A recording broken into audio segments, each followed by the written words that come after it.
Virus.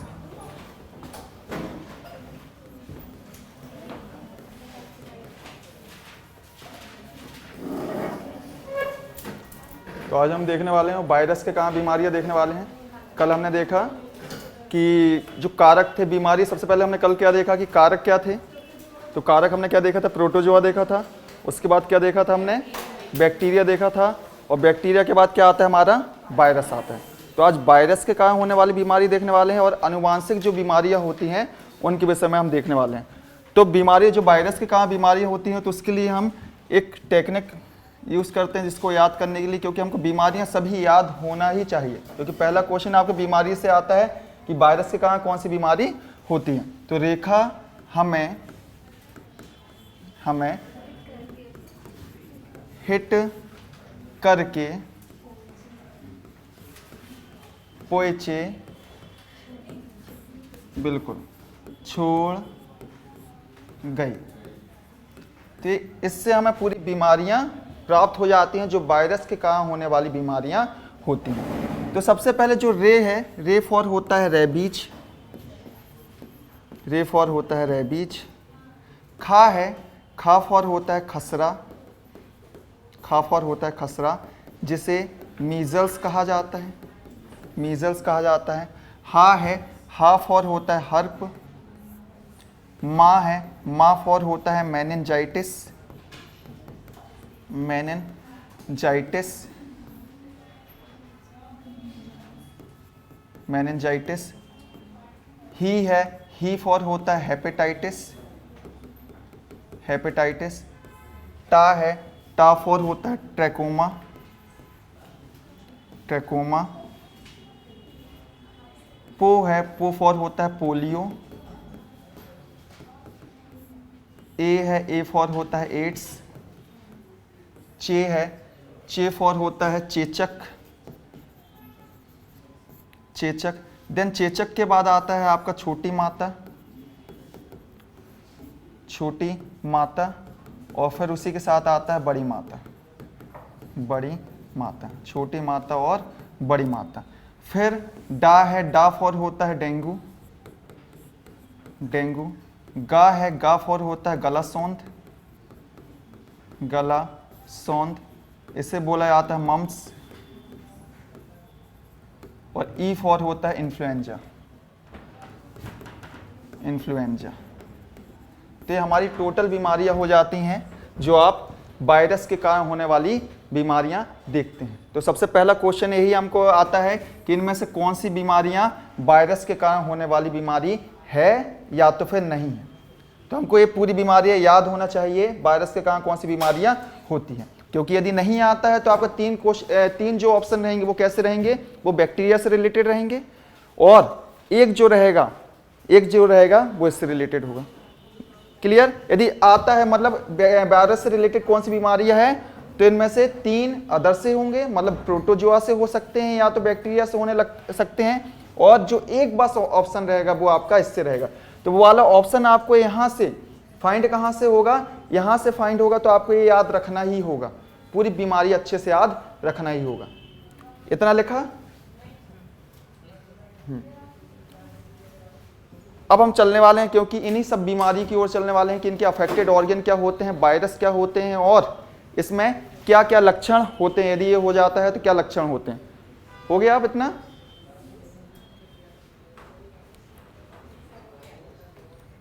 चलें आगे।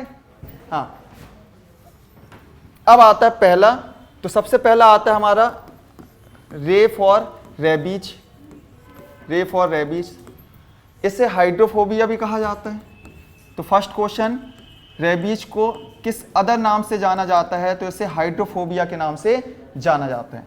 इसे हाइड्रोफोबिया इसलिए कहा जाता है क्योंकि रेबीज जो होता है बेसिकली कुत्ते के काटने से होता है, कुत्ते के काटने से, लोमड़ी के काटने से होता है, लोमड़ी के काटने से होता है और अदर जानवरों के काटने से ये वाला रोग हो सकता है। इसमें क्या होता है, जब व्यक्ति को कोई कुत्ता काट खाता है, यदि कोई पागल कुत्ता काट ले तो क्या हो जाता है, व्यक्ति पानी से डरने लगता है, इसलिए इसे हाइड्रोफोबिया कहते हैं।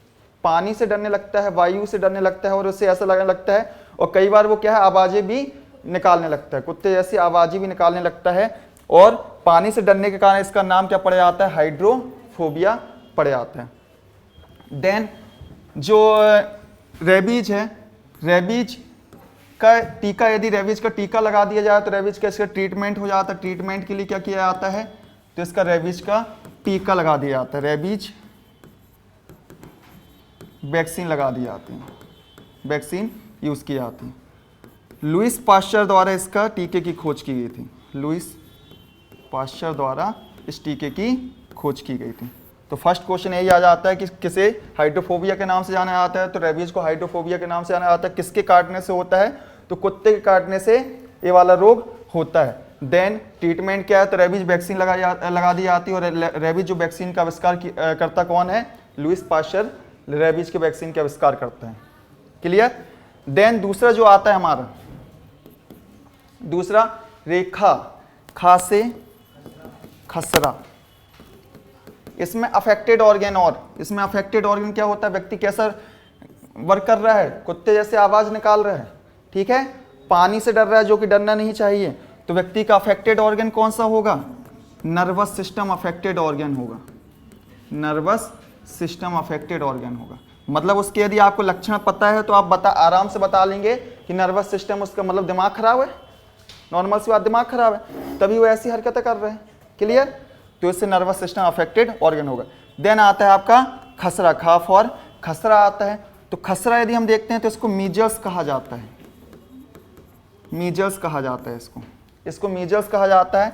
इसमें अब जैसे हमने बैक्टीरिया में देखे थे, बैक्टीरिया में देखे तो बैक्टीरिया की जो भी बैक्टीरिया का नाम आया था, आपकी डिसीज का नाम आया था, वो किससे निकल के आया था, बैक्टीरिया के नाम से निकल के आया था। इसमें भी लगभग वैसा ही रहता है, जो डिसीज का नाम आता है वो किससे निकल के आता है, वायरस के नाम से निकल के आता है। कुछ ही बस अलग अलग वायरस होंगे तो उन वायरस को बस हम देखेंगे, बाकी सब वायरस आपके वही होते हैं लगभग।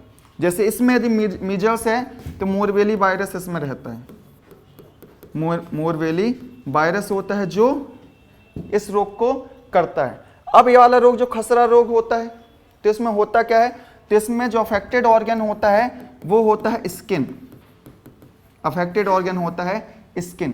स्किन में चकते निकल आते हैं, चकते निकल आते हैं, चकते निकल आते हैं मतलब छोटे छोटे दाने निकल आते हैं, रेड स्पॉट निकल आते हैं, स्पॉट निकल आते हैं, और बहुत एक खतरनाक बीमारी कहलाती है मीजल्स भी।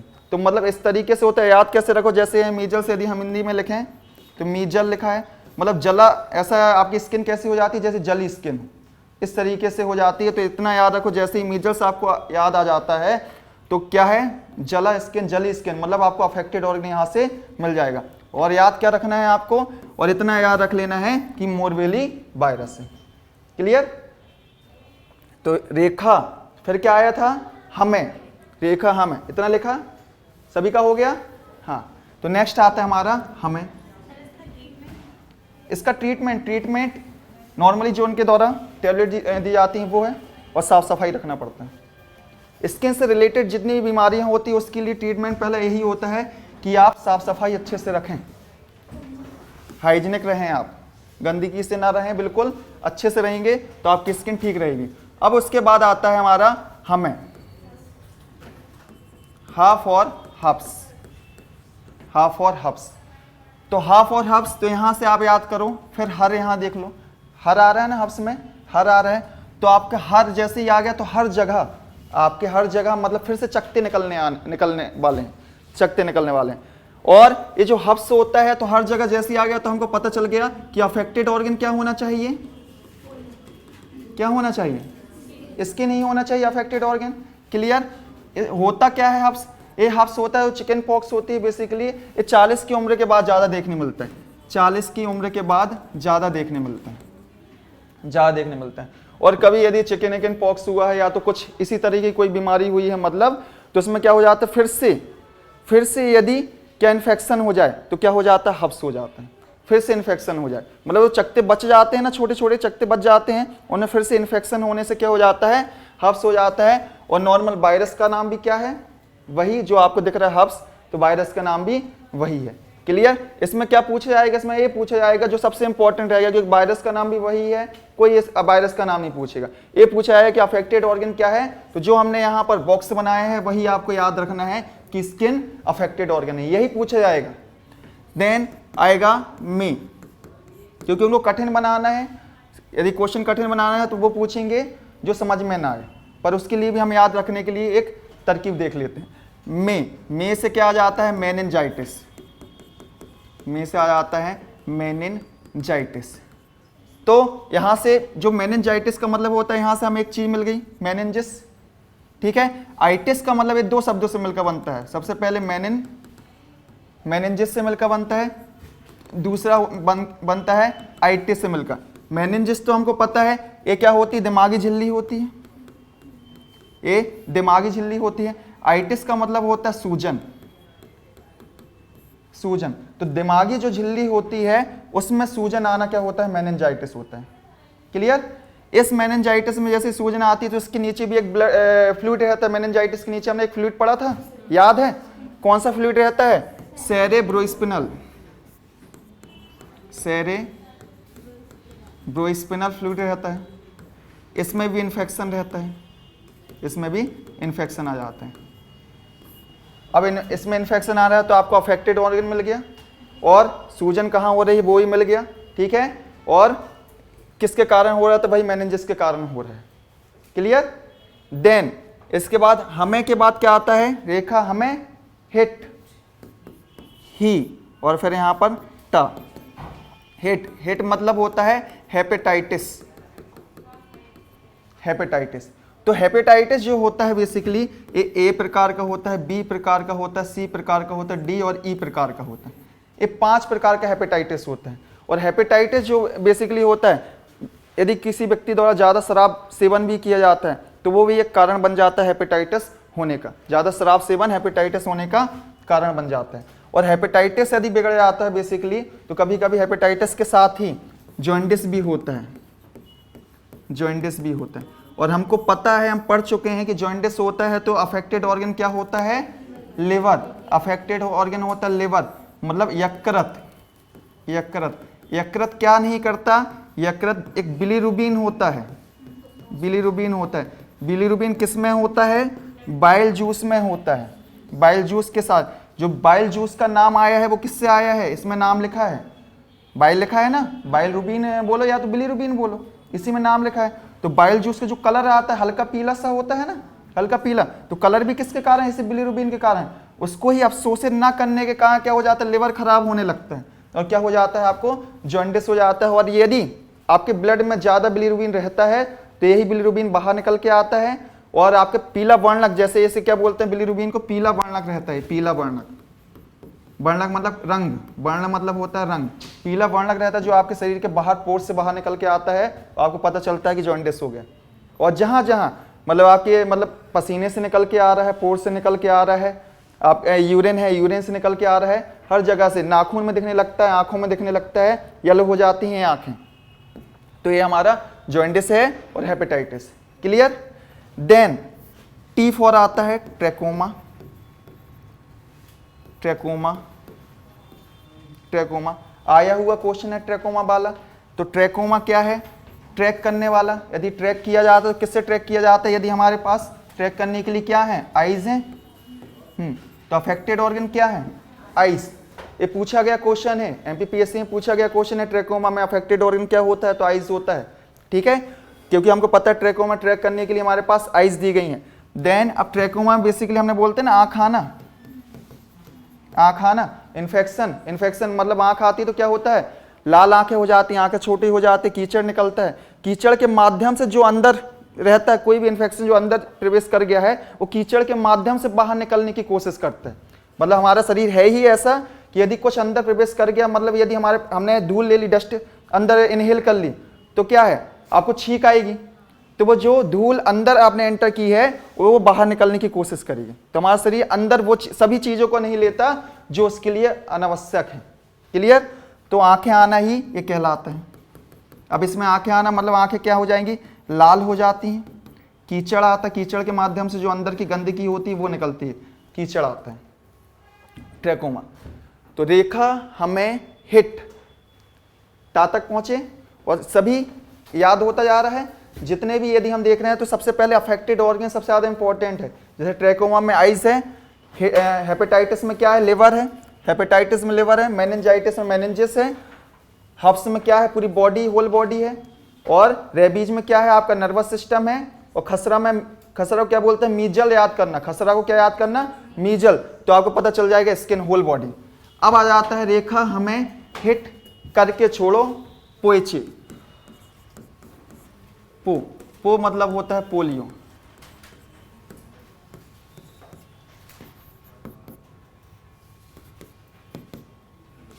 पोलियो, तो पोलियो इसमें जो वायरस है वो भी पोलियो ही वायरस है,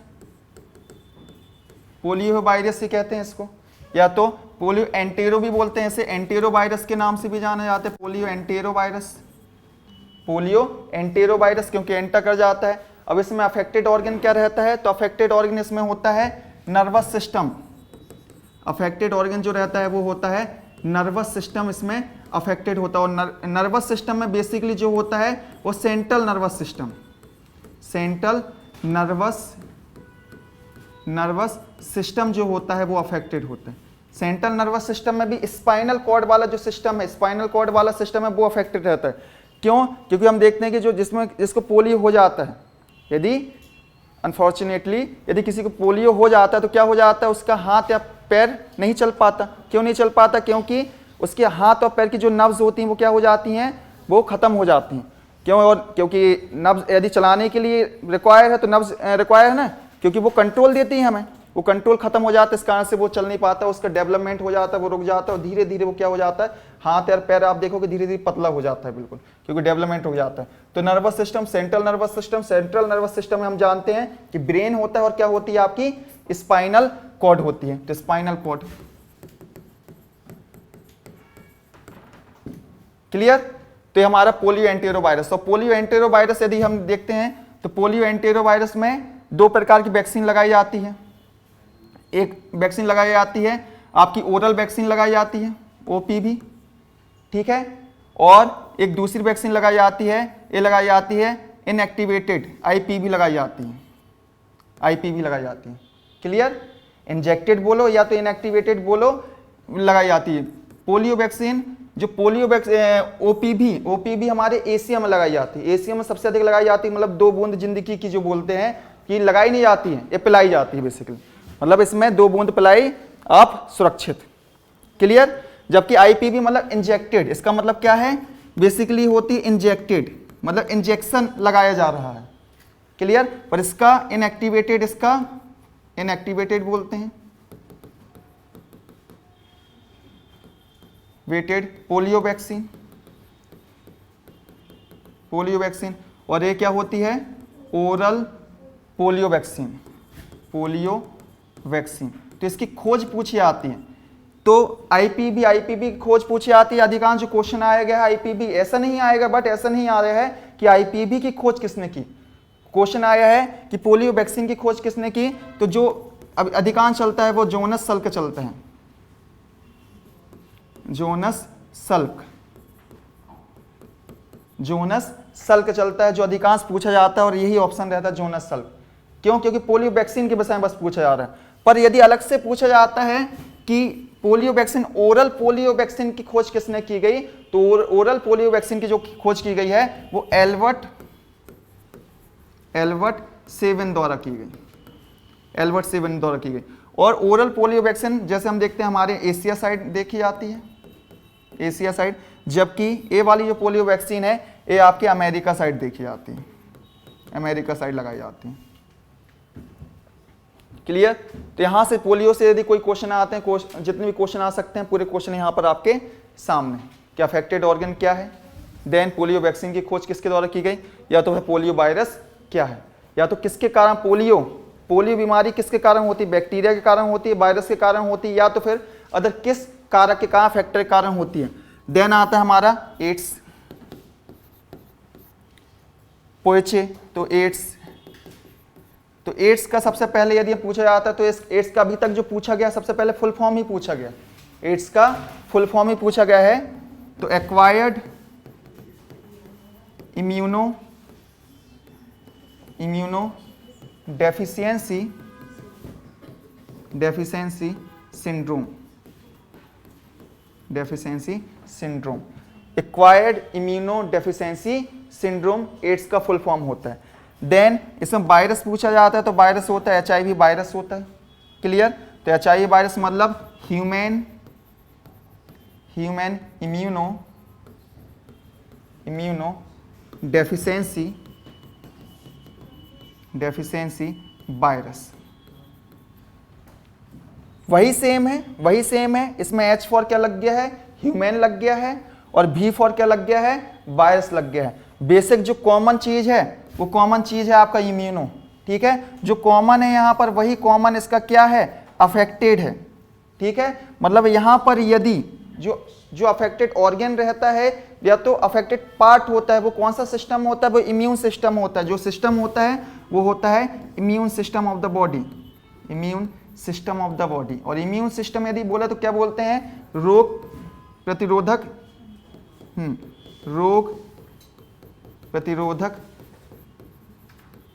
क्षमता।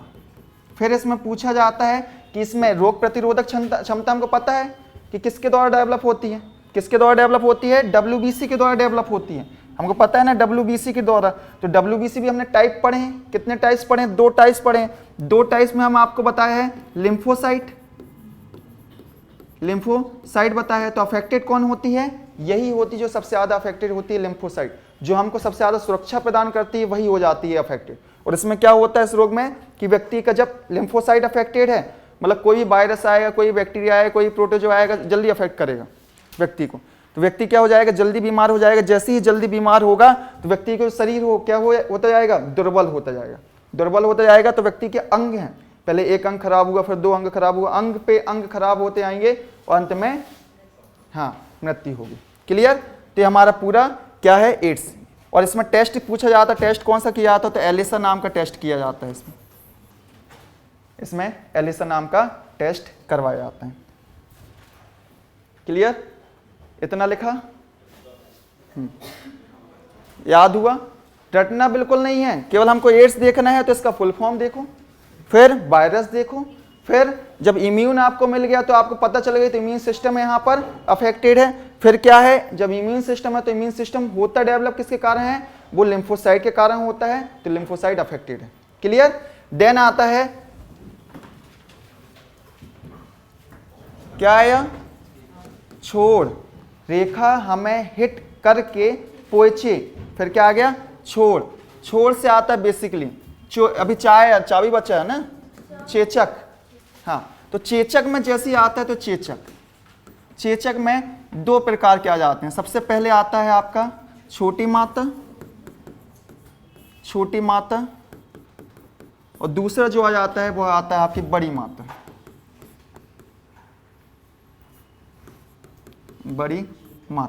क्लियर?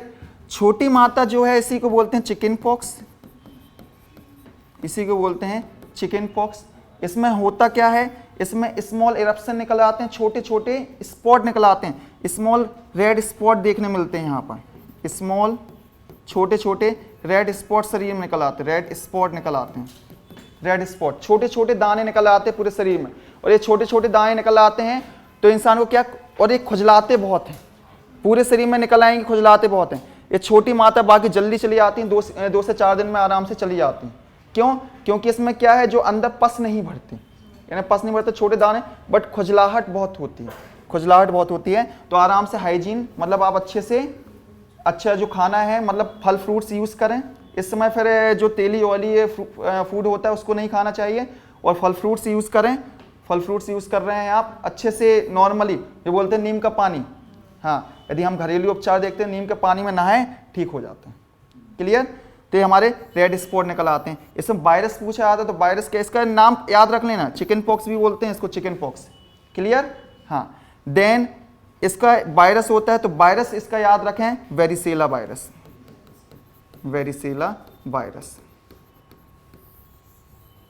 क्योंकि कहीं कहीं पर हम वायरस आपको लिखवा रहे हैं, तो जहां वायरस आपको लिखवा रहे हैं वहां बॉक्स बना लें और याद रखें, वेरिसेला वायरस। देन आते हैं आपकी बड़ी माता। बड़ी माता को इंग्लिश में बोला जाता है स्मॉल पॉक्स, इंग्लिश में बोला जाता है small pox. Small pox basically कैसे होते हैं कि अब निकल आते हैं, इरप्शन निकलते हैं, पर इसमें पस भर जाती है, पस भर जाती है, ऐसे जो पिंपल्स होते हैं ना, पिंपल्स जैसे ही दिखाई देते हैं। अब ये पस भर जाती है, ये बहुत समय लेती है, बहुत समय लेती है।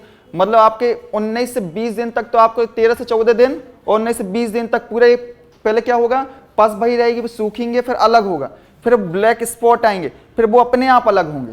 तो ये बहुत ज़्यादा दर्द वाली रहती है बड़ी माता, बड़ी माता दर्द वाली, और बहुत ज़्यादा घातक भी रहती है। क्यों? क्योंकि बड़ी माता ऐसी इतनी आपकी कम्युनिकेबल है कि आपने जाके वहाँ पर छू लिया व्यक्ति को और आप भी उसको लेके आ गए घर में। हाँ, तो बिल्कुल, और आपने जिसको छुआ, बच्चों में सबसे ज़्यादा देखने मिलती है, बड़ों में इम्यूनिटी पावर डेवलप ज़्यादा रहती है तो बड़ों में कम देखने मिलेगी, पर बच्चों में यदि एक कॉलोनी में आई तो पूरी कॉलोनी में ही आएगी, हर व्यक्ति, क्योंकि बच्चे एक दूसरे से खेल रहे हैं, साथ में खेल रहे हैं, तो हर बच्चे को आना है। फिर वो ये सभी पीड़ित रहते हैं, ये हमने देखा सभी पीड़ित हुए। हाँ, स्मॉल पॉक्स, इसमें क्या होगी, आपके रेड स्पॉट आएंगे, पर विद रेड स्पॉट विद पस,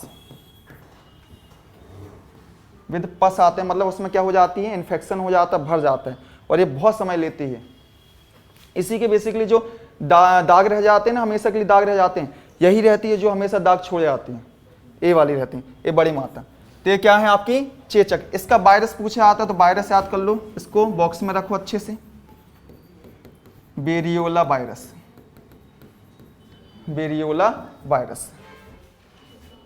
और इसमें भी वही जो इसमें हम खान पान रोक रहे हैं, इसमें भी खान पान वही रोक देना चाहिए, फ्रूट्स खाना चाहिए, और ऑयली फूड बिल्कुल बंद कर दिए जाते हैं इसमें, ऑयली फूड। कीवी भी ज़्यादा खाई जाती है, कीवी जो होती है ना, कीवी ज़्यादा खाई जाती है इनको ठीक करने के लिए, कीवी हो गया, पपीता हो गया, ये फ्रूट्स ज़्यादा खाए जाते हैं इनको ठीक करने के लिए, लिखा इतना। इसके बाद आता है हमारा पोएचेच, के बाद क्या आ गया, छोड़, ठीक है, छोड़ भी हो गया क्योंकि छोटी माता हो गया, ठीक है। फिर आता है हमारा डा, तो डा से आता है डेंगू,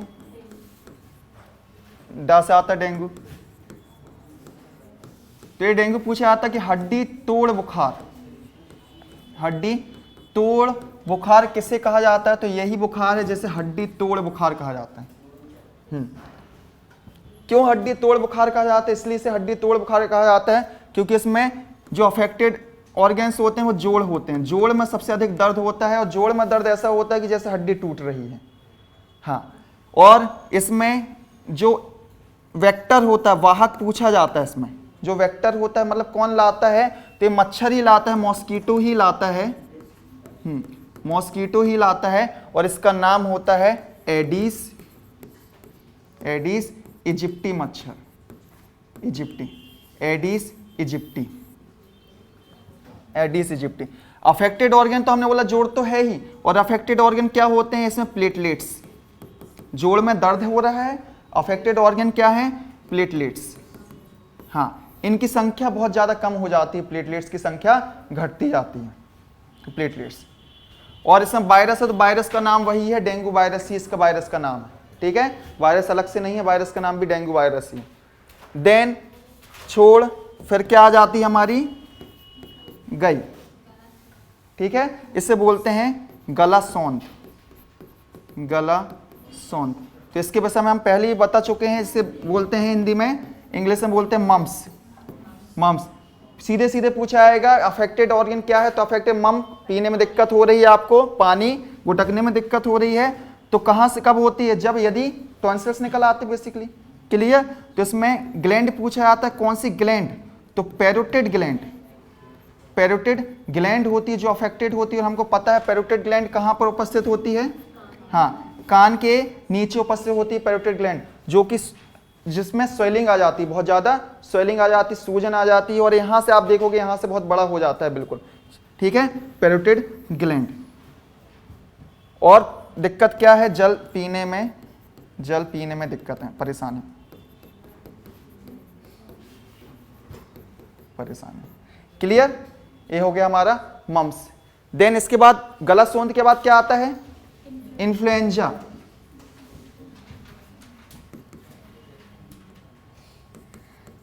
इन्फ्लुएंजा, इन्फ्लुएंजा मतलब नॉर्मल जो फ्लू कहलाता है ना, नॉर्मल फ्लू वही फ्लू है, ठीक है। वायरस जो होता है मिक्सो वायरस होता है, हाँ, मिक्सो वायरस होता है ये वाला, मिक्सोवायरस है। देन प्रॉब्लम्स क्या होती है इसमें, प्रॉब्लम होती है आपके श्वसन तंत्र में, रेस्पिरेटरी सिस्टम में दिक्कत होगी। क्यों? क्योंकि यदि हमको पता है नॉर्मल जो फ्लू होता है, तो फ्लू होता है तो क्या दिक्कतें होती है, नॉर्मल फ्लू हम क्या मानते हैं, यदि अभी ठंड में सर्दी जुकाम नॉर्मल फ्लू मानते हैं ना, यदि किसी को सर्दी जुकाम हो गया तो हम बोलते हैं किसको क्या हो गया, नॉर्मल फ्लू हो गया। क्लियर? तो सर्दी जुकाम किससे संबंधित होता है, रेस्पिरेटरी सिस्टम से संबंधित होता है, रेस्पिरेटरी सिस्टम से संबंधित है, इसलिए वही अफेक्टेड ऑर्गन है। क्लियर? मतलब लंग्स से संबंधित है, वही अफेक्टेड ऑर्गन है। तो ये हमारी कौन सी बीमारी हो जाती, पूरी वायरस से संबंधित पूरी बीमारियां हो जाती हैं। इसके बाद ये बीमारियां खत्म नहीं हुई हैं, भी खत्म करना है हमको सभी बीमारियां। क्लियर? इतना लिख लिया उतना। अब आ जाता है हमारा नेक्स्ट आता है आनुवांशिक बीमारियां। आनुवांशिक बीमारियां,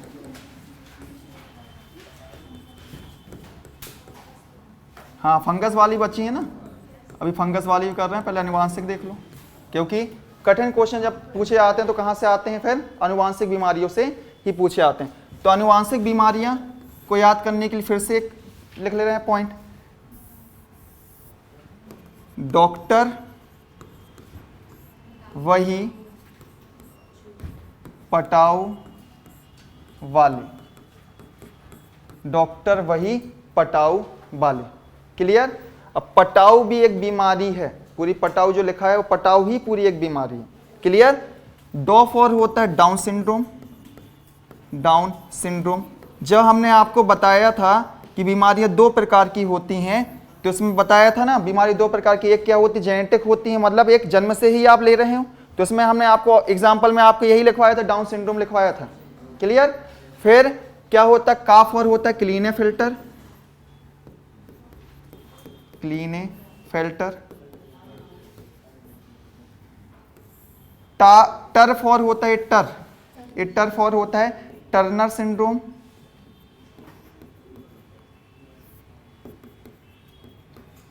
टर्नर सिंड्रोम। वाफ और होता है वर्ण अंधता, वर्ण अंधता। हीफ और होता है हीमोफीलिया, हीमोफीलिया। और पटाऊ फॉर होता है पटाहुई, पटाऊ होता है पटाऊ सिंड्रोम, पटाऊ सिंड्रोम। तो हमारी पूरी बीमारियां हो जाती हैं जो आनुवांशिक और जेनेटिक बीमारियां कहलाती हैं। अब ये आनुवांशिक और जेनेटिक बीमारी में क्या क्या थोड़ी दिक्कतें होती हैं उनको देख लेते हैं कि कहाँ दिक्कतें आती हैं। तो सबसे पहले यहाँ पर अर्धसूत्री विभाजन में दिक्कत आती है, इनको लिख लो, अर्धसूत्री विभाजन में दिक्कतें आ रही हैं, अर्धसूत्री विभाजन में दिक्कतें आ रही हैं सभी में। ठीक है? मतलब कौन सी सेल में है, meiosis cell, meiosis cell division में दिक्कतें आ रही हैं। और मायोसिस सेल डिवीजन क्या होता है, सब यहाँ पर जितने पॉइंट लिख रहे हैं सभी आपके क्वेश्चन है। कौन सी सेल होती है, रिप्रोडक्टिव सेल होती है, रिप्रोडक्टिव सेल मतलब जनन कोशिका होती हैं, जनन कोशिका में विभाजन होता है। इस प्रकार का जो विभाजन होता है वो जनन कोशिका में विभाजन होता है। क्लियर? अब होता क्या है, तो क्या प्रॉब्लम होती है, जो डाउन सिंड्रोम होता है। बेसिकली यदि हम क्रोमोसोम की संख्या देखते हैं तो क्रोमोसोम की संख्या यदि देखें, यहाँ क्रोमोसोम देखते हैं, क्रोमोसोम देखते हैं तो हमारे पास टोटल 46 क्रोमोसोम होते हैं। ठीक है? जिसमें 20 डिवाइडेड होते हैं, 46 जो क्रोमोसोम डिवाइडेड होते हैं वो 22 पेयर में डिवाइडेड होते हैं, 22 पेयर होता है। और एक होता है आपका सेक्स क्रोमोसोम का पेयर, सेक्स क्रोमोसोम का एक पेयर होता है। क्लियर? तो टोटल मिला के हो गया 23 पेयर। तो पेयर में पूछा जाता है, कभी कभी क्वेश्चन कैसा आता है, पेयर में पूछा जाता है, कभी कभी क्वेश्चन कैसा आता है, संख्या में पूछी जाती है। तो संख्या में ए है 46, पर पेयर में कितने हैं, ए पेयर हैं। ये कहलाते हैं आपके ऑटोसोमल कहलाते हैं, क्रोमोसोम कहलाते हैं। क्लियर? Autosomal chromosome. यदि हमारे पास 46 क्रोमोसोम है, बेसिकली 46 क्रोमोसोम है, इनकी बढ़ोतरी हो जाती, वृद्धि हो जाती या कमी हो जाती, वृद्धि हो जाए या कमी हो जाए तो जो रोग होता है वो क्या होता है, ये आनुवांशिक रोग कहलाते हैं। बेसिकली यदि नॉर्मल मेल में यदि हम देखते हैं, मेल और फीमेल में देखते हैं तो मेल और फीमेल में सेक्स क्रोमोसोम होते हैं, मेल में होता है XY होता है और फीमेल में होता है XX होता है, फीमेल में XX होता है। यदि XX मेल से Y क्रोमोसोम जाता है, मेल से Y क्रोमोसोम जाता है और फीमेल से X क्रोमोसोम जाता है, तो मेल जो ऑफस्प्रिंग होती है, जो संतान होती है, वो कैसी होती है, वो मेल ही होती है। क्लियर। जबकि यदि फीमेल से X क्रोमोसोम आया और मेल से भी X आ गया, मेल से भी X आ गया, तो जो संतान होगी, ऑफस्प्रिंग होगी, वो क्या होगी, फीमेल होगी, फीमेल होगी। अब बेसिकली यदि इन क्रोमोसोम की संख्या में, जैसे यहां पर XX है, ठीक है, दूसरे के पास क्या है, XY है, यदि ये बढ़ोतरी हो जाए, XXY हो जाए, यदि मैंने यहां पर XX लिखा, XXY हो जाए तब भी दिक्कत है, ठीक है, या तो X 0 हो जाए तब भी दिक्कत है, या तो फिर YX हो जाए तब भी दिक्कत है। जब ये सब हो जाती हैं तो कौन सी बीमारियां आती हैं, ए वाली बीमारियां आती हैं। क्लियर। व्यक्ति नॉर्मल नहीं होता है, उसमें चेंजेस आ जाते हैं। क्लियर। तो अब हम इन बीमारी के विषय में देखते हैं। इतना देखा, इतना लिखा, तो इतना लिख गया, इसको मिटा दे नीचे वाले को, क्योंकि इसी के विषय में हम फिर यहां पर बता देते हैं। बता दें, इतना मिटा दें नीचे वाला। हाँ,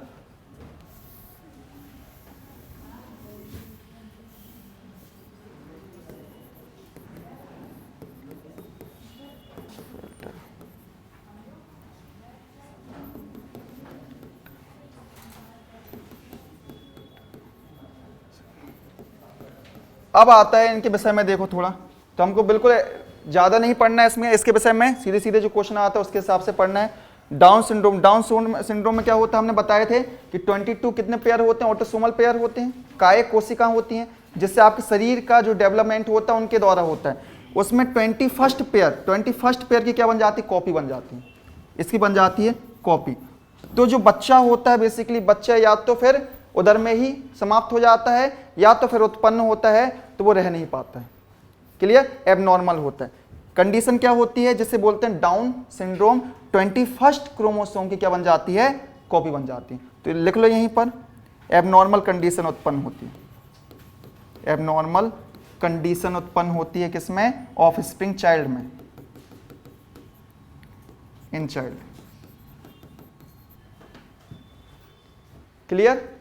देन ये वाली कंडीशन हुई, देन आती है आपकी क्लीनेफिल्टर। इसमें इतना ही याद रखना है किसका कॉपी बन रही है, यदि हमें पूछा जाता है तो किसकी कॉपी बन रही है, 21st क्रोमोसोम की कॉपी बन रही है। देन क्लीनेफिल्टर, क्लीनेफिल्टर, तो क्लीनेफिल्टर में क्या होता है, क्लीनेफिल्टर में व्यक्ति के पास एक क्रोमोसोम या तो ज़्यादा आ जाता है, या तो व्यक्ति में XXY क्रोमोसोम हो जाता है। बेसिकली यदि फीमेल है तो फीमेल के पास क्या होना चाहिए, ऐसा होना चाहिए, पर उसके पास या तो फिर इस तरीके से हो जाता है, मतलब 47 क्रोमोसोम हो जाएंगे। यदि XX रहेगा तो 46 हो रहे हैं ना, यदि एक और बढ़ गया तो क्या हो जाएगा, 47 हो जाएगा, या तो फिर YX हो जाएगा। इस कंडीशन में व्यक्ति थर्ड जेंडर को प्राप्त करता है, थर्ड जेंडर। क्लियर। तो जैसे बोलते हैं क्लीनेफिल्टर। देन आता है टर्नर सिंड्रोम। हमको इतना ही याद रखना है जो है टर्नर सिंड्रोम। इसमें क्या हो रहा है, इसमें क्रोमोसोम की संख्या बढ़ रही है, मतलब 47 हो जा रही है। क्लियर। ज्यादा भी है तब भी दिक्कत है, कम भी है तब भी दिक्कत है। अब ये टर्नर सिंड्रोम, ये टर्नर सिंड्रोम केवल महिलाओं में होता है, केवल वुमेन्स में होता है, फीमेल्स में, ये ओनली फीमेल्स में होता है टर्नर सिंड्रोम। इसमें क्या होता है, महिलाओं में बेसिकली X क्रोमोसोम होते हैं, इसमें क्या हो जाता है, एक ही बस बचता है और दूसरा क्या रहता है, 0 रहता है, मतलब X 0 रहते हैं, मतलब 46 की जगह कितने हो गए, 45 हो गए। तो फिर प्रॉब्लम क्रिएट होती है, मतलब कंप्लीट डेवलपमेंट नहीं हो पाता, कंप्लीट डेवलपमेंट नहीं हो पाता, कंप्लीट डेवलपमेंट नहीं होगा, इनफर्टिलिटी होगी,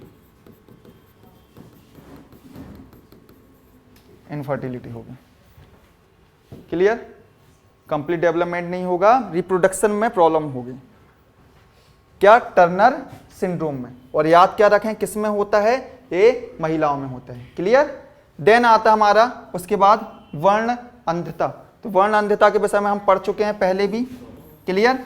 जिसे क्या बोलते हैं, वर्णांधता में क्या दिक्कत होती है, कलर की दिक्कत होती है। कौन कौन से कलर होते हैं, एक होता है रेड और दूसरा होता है ग्रीन। एक किस रूप में दिखते हैं, ब्लैक रूप में ये दिखते हैं। क्लियर। देन हीमोफीलिया के विषय में हम बहुत अच्छे से पढ़ चुके हैं। क्लियर। हीमोफीलिया के विषय में भी हम बहुत अच्छे से पढ़ चुके हैं। हीमोफीलिया में क्या होता है, हीमोफीलिया में ब्लड क्लॉटिंग नहीं होती है, और ब्लड क्लॉटिंग नहीं होती है तो आपको पता है सभी जिम्मेदार जो अवयव हैं वो आपने देखे हैं। क्लियर। देन इसमें यदि हम देखते हैं तो के की कमी हो जाती है, विटामिन के की कमी, विटामिन के की कमी। और हीमोफीलिया इतना अच्छे से याद रखो, इतना अच्छे से याद रखो, ये होता किस में है, ये होता किस में है, मेल में। मेल में सबसे अधिक देखे जाते हैं, सबसे अधिक मेल में देखा जाएगा। और फिर अच्छे से याद रखो, ये कारक कौन होता है, लाता कौन है, ये माँ के साथ आता है। किसके साथ आता है, माँ के साथ आता है, पर माँ पीड़ित नहीं होती। ठीक है, माँ के साथ जरूर आएगा पर माँ पीड़ित नहीं होगी। पर यदि उसके दोनों क्रोमोसोम, दोनों XX अफेक्टेड हो जाए, दोनों क्रोमोसोम अफेक्टेड हो जाए, तब वो भी पीड़ित हो जाएगी। वो एक में भी बैठ के आ सकता है, ठीक है, एक में आए तो दिक्कत नहीं हो, बच्चे के पास बच जाएगा। क्लियर। और दोनों में आएगा तो फिर माँ को भी दिक्कत जाएगी। क्लियर। तो ये हमारा कौन सा हीमोफीलिया है, तो केवल मेल में होता है। वाहक पूछा जाता है, वाहक कौन होती हैं, तो वाहक अच्छे से लिख लो, वाहक लिख लो, महिलाएं होती हैं, वाहक होती हैं महिलाएं। क्लियर। देन आता है पटाउ सिंड्रोम, बच्चों में होता है पटाउ सिंड्रोम। इसमें क्या होता है, जो ऊपर का लिप्स हो जाता है वो कट जाता है। ठीक है, ऊपर का जो पैलेट होती है, तालू, जैसे तालू बोलते हैं, तालू बोलते हैं, उसमें भी छिद्र हो जाता है। पैलेट तालू बोलते हैं उसे, पैलेट में भी छिद्र हो जाता है, और ऊपर का होंठ कट जाता है, कट जाता है, कटा हुआ होता है। क्लियर। तो ये हमारी पूरी बीमारियां हो जाती है किससे, जो अनुवांशिक बीमारियां होती हैं। तो आपको अनुवांशिक बीमारी में जो हमने बताया, जैसे यहाँ पर 21 क्रोमोसोम की कॉपी हो रही है, जो अदर एग्जाम भी हैं उनके लिए ये सबसे ज़्यादा इंपॉर्टेंट हो जाता है। क्लियर। 21 क्रोमोसोम की कॉपी हो रही है, फिर आपने क्लीनेफिल्टर देखा, वर्णांधता देखा, हीमोफीलिया देखा, पटाऊ देखा, ये सभी देख लिए। तो सबसे पहले नाम ही याद रखें। नेक्स्ट जो बात आती है, फिर आती है और बीमारियां कुछ देखना है, अभी इसको अलग करें, इतना हो गया पूरा। अब आती फंगस के कारण उत्पन्न बीमारी, फंगस के कारण उत्पन्न बीमारियां। तो फंगस के कारण जो उत्पन्न बीमारियां हैं वो हैं दादा खाए, इससे हम याद कर लेते हैं, दादा खाए से। दा से होता है दमा, दा से होता है दमा, जिसे बोलते हैं अस्थमा। क्लियर। दा से होता है दमा, जिसे बोलते हैं अस्थमा। दा से होता है दाद, जिसे बोलते हैं रिंगवॉर्म, रिंग वॉर्म बोलते हैं। खा से होता है खाज, जिसे बोलते हैं स्कैबीज। ए से बोलते हैं एथलीट फूट, एथलीट फूट, एथलीट फुट। क्लियर। ये चार बीमारी मुख्य रूप से देखी आती है। आपसे सीधे पूछा है कि इनमें से कौन सी बीमारियां फंगस के कारण हैं, और सभी यदि सभी है तो आपने सभी बीमारी याद रखनी है, फिर कोई सी पूछी जा सकती है कि किसके कारण कौन सी बीमारियां हो रही हैं। दमा, दमा आपका अफेक्टेड ऑर्गन क्या होंगे, लंग्स। ठीक है। एस्परजिलस, एस्परजिलस फ्यूमिगेटस, फ्यूमिगेटस इसका फंगस होता है। करता क्या है, दमा बड़ी दिक्कत करती है, जिसको दमा होती है बड़ी दिक्कत क्या है कि जो लंग्स होते हैं, लंग्स में एक जाला बना देती है, एक जाला बना देती है। जाला क्या करता है, जाला आपको लंग्स का जो एरिया है वो एरिया क्या कर देगा, कम कर देगा, सांस लेने में परेशानी होने लगी, सांस लेने में दिक्कत होगी, तो लंग्स में आपका क्या हो जाती है, लंग्स से अफेक्टेड होता है अस्थमा। क्लियर। देन होता है दाद, रिंगवॉर्म बोलते हैं। इसमें क्या होता है, शरीर में होता है, मतलब आपकी स्किन से रिलेटेड होता है, स्किन से रिलेटेड होता है दाद में। क्लियर। तो आपको याद रखना है कि दाद कहाँ पर रिलेटेड होता है, खुजली होती है, बेसिकली क्या होती है, इचिंग होती है, बहुत ज़्यादा इचिंग प्रोसेस है, और छोटे छोटे ऐसे लाल चकते बन जाते हैं पूरे शरीर में, दाद। इसलिए इसे क्या बोलते हैं, रिंग बोलते हैं, इससे बोलते हैं रिंगवॉर्म बोलते हैं। क्लियर। देन होती खाज, खाज भी क्या है, खाज भी स्किन से रिलेटेड ही बीमारी है, स्किन से। इसको यदि देखें तो इसको ट्राइकोफाइटन के कारण होता है, ट्राइकोफाइटोन के कारण होता है, ट्राइकोफाइटोन के कारण होता है। ट्राइकोफाइटोन एक फंगस होती है, उसके कारण होता है। क्लियर। और बढ़ती जाती, जैसे ही आपने खुजली की वो बढ़ती ही जाएगी, बढ़ती ही जाएगी। देन स्कैबीज भी स्किन रिलेटेड ही बीमारी है, मतलब स्कैबीज भी क्या, खाज है, मतलब वही है, ठीक है, खाज वही है, पर इसमें जो आपका फंगस है वो चेंज रहता है, इसका नाम होता है स्कैबीज ही, इसका नाम होता है, इसका स्कैबीज ही नाम होता है। क्लियर। नाम से ही बीमारी का नाम रख दिया गया है स्कैबीज। क्लियर। देन होता है आपका एथलीट फुट। एथलीट फुट ते बरसात के समय में सबसे अधिक देखा जाता है, और बरसात के समय में आपने देखा होगा बेसिकली इसे हम कंदरी के नाम से भी जानते हैं, ठीक है। कंदरी जो बीच की उंगली में हो जाता है, ज़्यादा पानी में यदि आप गए, वो भी गंदे ज़्यादा पानी में गए, तो गंदे पानी में यदि आप जाते हैं तो बीच की उंगली में, मतलब पैरों की उंगली में कंदरी हो जाती है, मतलब वो थोड़ा थोड़ा फटने लगता है, दर्द होने लगता है, और पीछे की जो एड़ियाँ हो जाती हैं वो क्या हो जाती हैं, वो भी फट जाती हैं। ये जो होता है वो टीनिया पिडीस के कारण होता है, टीनिया पिडीस के कारण ये होता है। क्लियर। तो ये हमारी फंगस के कारण होने वाली बीमारियां हैं। इसके बाद ये बीमारियां देखी याद, सबसे पहले ये तो आपके जो हैं फंगस रिलेटेड, मतलब कौन कौन से फंगस हैं वो आप धीरे से याद कर लें, धीरे धीरे याद करना, एकदम से याद नहीं होने वाले। और फंगस अभी ज़्यादा पूछ नहीं आता, इतना बस पूछा जाता है कि कौन से अफेक्टेड ऑर्गेन है, बस इतना पूछा जाता है। और पूछा क्या जाता है कि फंगस रिलेटेड बीमारियां कौन सी। नेक्स्ट आपका आता है, अभी 2-4 बीमारियां और हैं हमारे पास। सबसे प्रमुख मायोपिया, ठीक है, सबसे प्रमुख जो बीमारी है वो है मायोपिया। तो ये पूछी आती, कई बार पूछी गई है, ऐसे बोलते हैं निकट दृष्टि दोष, निकट दृष्टि दोष। मायोपिया में होता क्या है, याद कैसे रखें कि व्यक्ति को हाँ प्यार, जो पास का व्यक्ति है वही बस दिखता है, जो पास का व्यक्ति है वही बस दिखता है, और वही बीमारी है जो, ठीक है, वही बीमारी। इसमें इंसान क्या कंफ्यूज होता है, यानी कि जो हिंदी वर्ड है ना, हिंदी वर्ड से कंफ्यूज होता है कि यदि निकट दृष्टि दोष से मतलब निकट का नहीं दिख रहा होगा, पर बीमारी का नाम क्या रखा गया है, जो दिख रहा है वही कमजोरी है आपकी। क्लियर। तो निकट दृष्टि दोष, और इसके लिए कॉनकेव लेंस, अवतल लेंस का उपयोग किया जाता है, अवतल लेंस का उपयोग किया जाता है, कॉनकेव लेंस, अवतल लेंस का उपयोग किया जाता है। फिर देन आता है आपका हाइपरमेट्रोपिया, हाइपरमेट्रोपिया, दूरदृष्टि दोष, दूरदृष्टि दोष, मतलब दूर की ही वस्तु दिख रही है, पास की वस्तु नहीं दिख रही है, वही दोष है। क्लियर, वही दोष है। अब जब अवतल लेंस का ऊपर उपयोग कर लिया है तो नीचे उत्तल लेंस का उपयोग कर लेते हैं, ठीक है। तो उत्तल लेंस का उपयोग यहां पर कर दिया जाता है। देन हाइपरग्लाइसीमिया, हाइपरग्लाइसीमिया आता है। तो हाइपरग्लाइसीमिया में ग्लूकोज की क्वांटिटी अधिक हो जाती है आपके शरीर में, ठीक है, हाइपर होना, ठीक है। पूछा जाता है हाइपरग्लाइसीमिया में ग्लूकोज की क्वांटिटी बढ़ेगी या तो क्या होगी, घटेगी, तो बढ़ जाती है। देन आता है हाइपोग्लाइसीमिया, ग्लाइसीमिया आता है। इसमें क्या होता है, ग्लूकोज की क्वांटिटी कम हो जाती है, इसमें ग्लूकोज की क्वांटिटी कम हो जाती है। क्लियर। हाइपर में बढ़ रही है, हाइपो में क्या हो रही है, कम। तो ये हमारी पूरी बीमारियां हुई। क्या ग्लूकोज की क्वांटिटी बढ़ना या कम हो रहा है, मतलब आपको डायबिटीज तक पहुंचाना है, समझ में आ रहा है, मतलब ये डायबिटीज तक पहुंचा देता है ग्लूकोज की क्वांटिटी यदि बढ़ रही है या तो कम हो रही है। ग्लूकोज से मतलब क्या है, मीठापन, शुगर। क्लियर। हाँ, तो ये हमारी सभी हमने बीमारियां देखी। एक और लिख लो, ल्यूकेमिया। हाँ बेटा, बहुत ज़्यादा ल्यूकेमिया।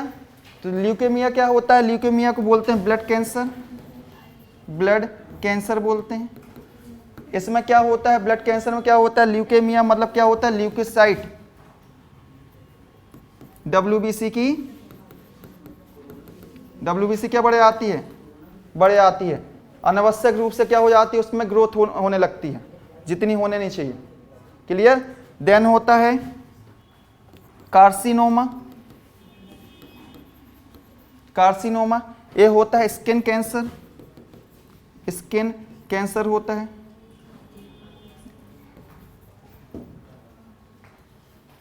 क्लियर।